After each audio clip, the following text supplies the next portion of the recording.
वाली सरकार मुर्दाबाद मुर्दाबाद मुर्दाबाद। पंजाब सरकार हाय हाय केजरीवाल हाय हाय पंजाब सरकार हाय हाय रिजर्वेशन खोण वाली सरकार मुर्दाबाद मुर्दाबाद मुर्दाबाद। पंजाब सरकार हाय सारे पिट्टो हाय पंजाब सरकार हाय मोदी पिट्टो हाय मोदी पार्टी मुर्दाबाद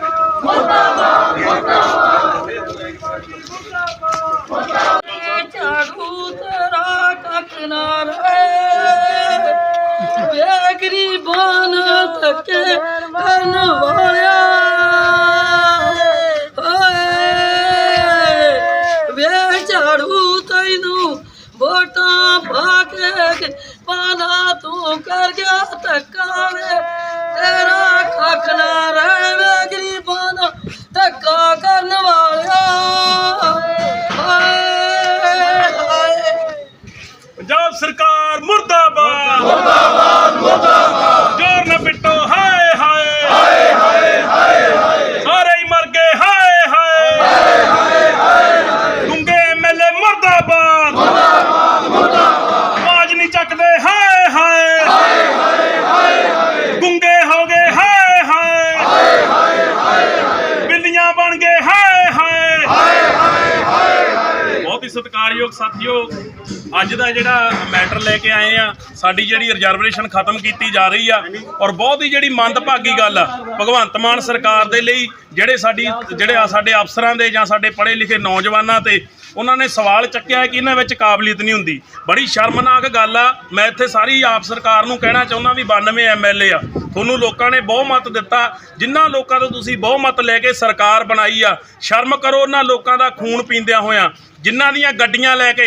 ਮੈਂ ਮਾਨ ਸਾਹਿਬ ਤੁਹਾਨੂੰ ਦੱਸਣਾ ਚਾਹੁੰਦਾ ਕਿ ਤੁਸੀਂ ਆਪਦੇ ਪਿਓ ਦੇ ਅਕਾਊਂਟ 'ਚੋਂ ਕਢਾ ਕੇ ਪੈਸਾ ਨਹੀਂ ਦਿੱਤਾ ਜਿਹੜਾ ਆਪਦੇ ਤੁਸੀਂ ਐਮਐਲਏ ਨੂੰ ਗੱਡੀਆਂ ਵੰਡੀਆਂ। ਇਹ ਸਾਡੇ ਖੂਨ ਪਸੀਨੇ ਦੀ ਕਮਾਈ ਆ, ਸਾਡੇ ਬਜ਼ੁਰਗਾਂ ਦੀ ਕਮਾਈ ਆ ਜਿਨ੍ਹਾਂ ਨੇ ਇਹੋ ਜਿਹੇ 48 ਡਿਗਰੀ ਟੈਂਪਰੇਚਰ ਦੇ ਵਿੱਚ ਤਪਦੇ ਹੋਏ ਪਾਣੀਆਂ ਦੇ ਵਿੱਚ ਝੋਨਾ ਲਾਇਆ ਏ। ਜੇ ਤੁਸੀਂ ਸਾਡੇ ਸਮਾਜ ਨਾਲ ਅੱਜ ਇਨਸਾਫ ਨਹੀਂ ਕਰੋਗੇ, ਸਾਨੂੰ ਇਨਸਾਫ ਨਹੀਂ ਦਿਓਗੇ ਤਾਂ ਆਉਣ ਵਾਲੇ ਸਮੇਂ ਦੇ ਵਿੱਚ ਇੱਦਾਂ ਹੀ ਤੁਹਾਡੀ ਸਰਕਾਰ ਦੇ ਜਿਵੇਂ ਅੱਜ ਪੁਤਲੇ ਪਏ ਆ ਤੁਹਾਨੂੰ ਜ਼ਮੀਨ ਤੇ ਆਉਣਾ ਪਊਗਾ। ਸੋ ਹੁਣ ਮੈਂ ਬੇਨਤੀ ਕਰਦਾ ਸਾਡੇ ਜਿਹੜੇ ਪ੍ਰਧਾਨ ਜੀ ਆ ਧਾਲੀਵਾਲ ਸਾਹਿਬ, ਜਿਨ੍ਹਾਂ ਦੇ ਫਾਦਰ ਸਾਹਿਬ ਜਿਹੜੇ ਮਨਜੀਤ ਸਿੰਘ ਜੀ ਧਾਲੀਵਾਲ ਸਰਪ੍ਰਸਤ ਨੇ ਭਗਵਾਨ ਵਾਲਮੀਕ ਮਹਾਸਭਾ ਦੇ, ਹੱਕਾਂ ਲਈ ਹਮੇਸ਼ਾ ਖੜੇ ਰਹਿੰਦੇ ਨੇ।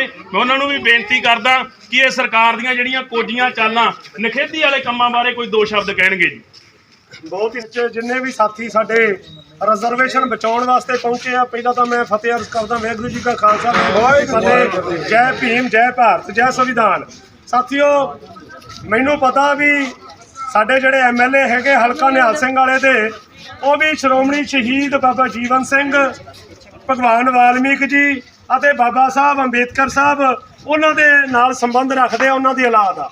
ਅਸੀਂ ਵੀ ਜਿਹੜੇ ਹੈਗੇ ਆ ਸਾਡੇ ਰਹਿਬਰ ਆ, ਇਹਨਾਂ ਦੀ ਅਸੀਂ ਵੀ ਔਲਾਦ ਹੈਗੇ ਆ। ਪਰ ਇੱਕ ਗਿਲਾ ਸਾਨੂੰ ਐਮਐਲਏ ਸਾਹਿਬ ਤੋਂ ਹੈਗਾ। ਇਹੀ ਐਮਐਲਏ ਸਾਹਿਬ ਜਿਹੜੇ ਸੀਗੇ ਦੂਜੀ ਵਾਰੀ ਜਿਹੜੇ ਹੈਗੇ ਆ ਐਮਐਲਏ ਬਣੇ ਆ, ਲੋਕਾਂ ਨੇ ਚੁਣਿਆ ਹੋਇਆ, ਅਸੀਂ ਚੁਣਿਆ ਹੋਇਆ, ਗਰੀਬ ਜਨਤਾ ਨੇ ਚੁਣਿਆ ਹੋਇਆ। ਮੈਂ ਜਿੰਨੇ ਵੀ ਇੱਥੋਂ ਦੇ ਜਿੰਨੇ ਵੀ ਐਮਐਲਏ ਸਾਹਿਬ ਦੇ ਹਲਕੇ ਦੇ ਇੱਥੋਂ ਦੇ ਲੋਕ ਹੈਗੇ ਆ ਬੜੇ ਸਤਿਕਾਰਯੋਗ ਆ। ਦੱਸਣੀ ਚਾਹੁੰਦਾ, ਹੋ ਸਕਦਾ ਬੀਬੀਓ ਭੈਣੋ ਜਿਹੜੇ ਸਾਡੇ ਬਜ਼ੁਰਗ ਆ ਤੁਹਾਨੂੰ ਇਹ ਗੱਲ ਦਾ ਪਤਾ ਨਾ ਹੋਵੇ। ਜੇ ਪਤਾ ਚੱਲ ਗਿਆ ਤਾਂ ਤੁਸੀਂ ਜ਼ਰੂਰ ਇਸ ਗੱਲ ਦਾ ਇਹ ਕਹੋਗੇ ਵੀ ਤੁਸੀਂ ਚੰਗਾ ਕੀਤਾ ਜਿਹੜਾ ਐਮਐਲਏ ਸਾਹਿਬ ਦੇ ਘਰ ਦੇ ਮੂਹਰੇ ਇਹ ਪੰਜਾਬ ਸਰਕਾਰ ਦਾ ਪੁਤਲਾ ਫੂਕਣ ਆਏ ਆ। ਅਸੀਂ ਐਮਐਲਏ ਸਾਹਿਬ ਦਾ ਪੁਤਲਾ ਨਹੀਂ ਫੂਕਣ ਆਏ, ਅਸੀਂ ਇਹ ਪੰਜਾਬ ਸਰਕਾਰ ਦਾ ਭਗਵੰਤ ਮਾਨ ਦਾ ਪੁਤਲਾ ਫੂਕਣ ਆਏ ਆ। ਸੁਣ ਲਓ ਕਹਾਣੀ ਕੀ ਆ, ਕਿਉਂ ਸਾਨੂੰ ਇੱਥੇ ਮਜਬੂਰਨ ਆਉਣਾ ਪਿਆ। ਅਸੀਂ ਕੋਈ ਮੋਗੇ ਤੋਂ ਆ, ਕੋਈ ਸਮਾਲਸਰ ਤੋਂ ਆਇਆ, ਕੋਈ ਗਲੋਟੀ ਤੋਂ ਆਇਆ, ਕੋਈ ਬਾਘੇ ਪੁਰਾਣੇ ਤੋਂ, ਕੋਈ ਕਿਸ਼ਨਪੁਰੇ ਤੋਂ, ਔਰ ਅਸੀਂ ਇਸ ਜਥੇਬੰਦੀ ਦੇ ਵਿੱਚ ਕੰਮ ਕਰਦੇ। ਤੁਹਾਡੀ ਆਪਦੀ ਜਥੇਬੰਦੀ ਆ, ਤੁਹਾਡੇ ਵਾਸਤੇ ਲੜਦੇ ਆ, ਛੋਟੇ ਬੱਚਿਆਂ ਵਾਸਤੇ ਲੜਦੇ ਆ। ਕਾਰਨ ਕੀ ਆ ਵੀ ਪੰਜਾਬ ਸਰਕਾਰ ਨੇ 178 ਨੋਟ ਕਰ ਲਓ, 178 170 ਨਹੀਂ 178 ਪੋਸਟਾਂ ਜਿਹੜੀਆਂ ਹੈਗੀਆਂ ਉਹ ਕੱਢੀਆਂ, ਸਰਕਾਰੀ ਨੌਕਰੀਆਂ ਕੱਢੀਆਂ ਸਰਕਾਰੀ ਵਕੀਲ ਲਾਉਣ ਵਾਸਤੇ।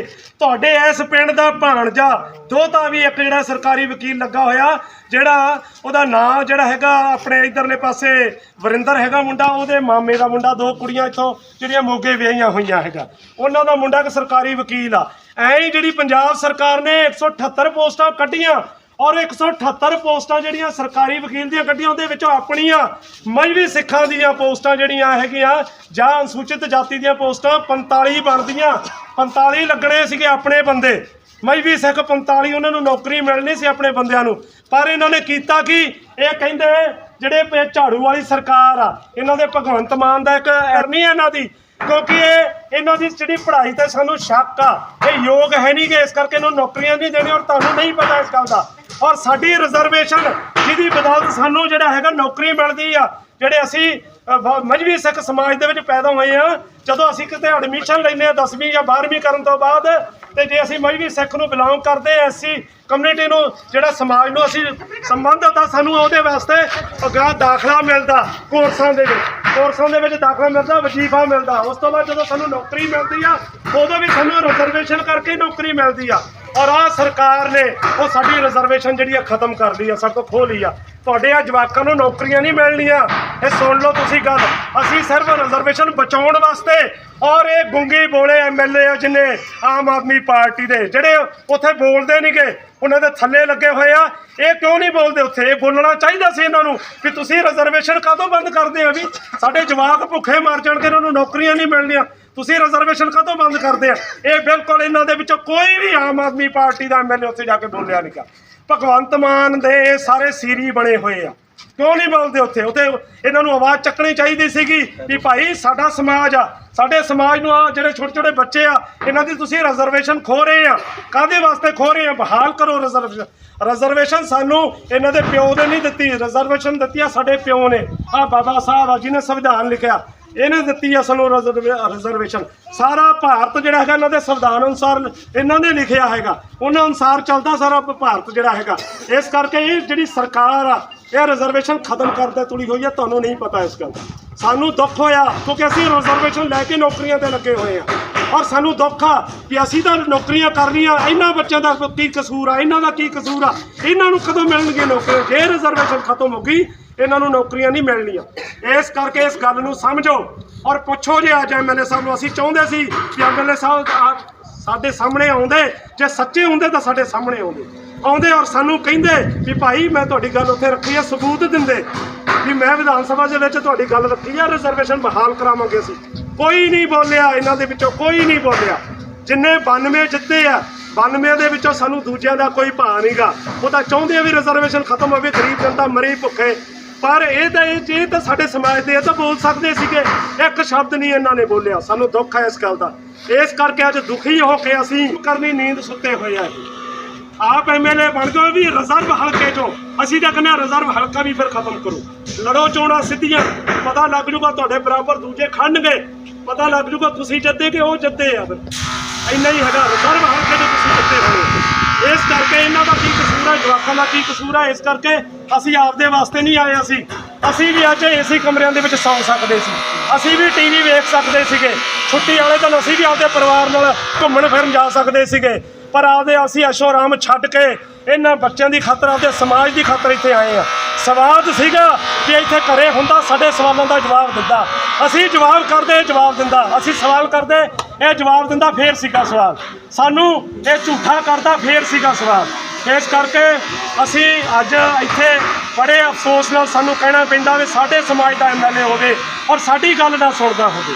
ਬੜੇ ਅਫਸੋਸ ਦੀ ਗੱਲ ਹੈ। ਇਸ ਕਰਕੇ ਅਸੀਂ ਪੰਜਾਬ ਸਰਕਾਰ ਦਾ, ਸਾਡਾ ਇਹ ਵੀ ਸਾਡਾ ਇਹਦਾ ਪਰਿਵਾਰ ਸਾਡਾ ਪਰਿਵਾਰ ਆ, ਪਰ ਸਾਨੂੰ ਦੁੱਖ ਹੁੰਦਾ ਜਦੋਂ ਸਾਡਾ ਭੈਣ ਭਰਾ ਆਪਦਾ ਹੀ ਸਾਡੀ ਗੱਲ ਨਾ ਸੁਣੇ। ਅਸੀਂ ਵਿਧਾਇਕ ਇਸੇ ਕਰਕੇ ਬਣਾ ਕੇ ਭੇਜਿਆ ਵੀ ਸਾਡੀ ਗੱਲ ਉੱਥੇ ਜਾ ਕੇ ਰੱਖਣ। ਇਸ ਕਰਕੇ ਹੁਣ ਮੈਂ ਸਾਰੇ ਸਾਥੀਆਂ ਨੂੰ ਬੇਨਤੀ ਕਰੂੰਗਾ, ਅਸੀਂ ਸਾਰੇ ਇੱਕ ਡਿਸਿਪਲਿਨ ਦੇ ਵਿੱਚ ਰਹਿਣਾ।